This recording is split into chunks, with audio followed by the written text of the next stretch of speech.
Action. আচ্ছা, রোজ রোজ তোমাকে একই কথা কেন বলতে হয় বলো তো বাবা? করলার রস তো কী হয়েছে, কত উপকারী জানো? একদিকে পুলিশে চাকরি করো, তাও বাচ্চাদের মতো করবে। উফ, আমি বাইরে চলে গেলে তখন কি হবে বলো তো? কে তোমার পেছন পেছন খাবার নিয়ে ঘুরবে? না, বিয়ে করা ছাড়াও তো মেয়েরা বাপের মার থেকে দূরে যায়, তাই না? আর এই আইপিএস হওয়ার স্বপ্নটা আমায় কে দেখিয়েছে শুনি? তুমি তো দেখিয়েছো। তাহলে একবার যদি চান্স পেয়ে যাই, কোথায় কোথায় পোস্টিং নেবে তার কোনো ঠিক আছে?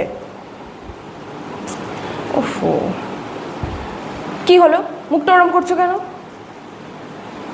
জানো, আমি যে একটা হবু আইপিএস অফিসার, আমার বাবা আমার কথা শোনে না।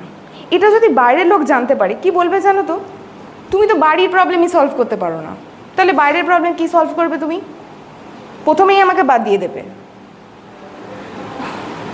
আর তেতো তেতো কী করছে বলো তো? আমি তোমার হাতে করে খাই দিলেও বুঝি আজকাল তোমার তেতো লাগছে? খেয়ে নাও। জানো, আমার না মাঝে মাঝে কি মনে হয়, আমি না তোমার মেয়ে নয়, তোমার মা।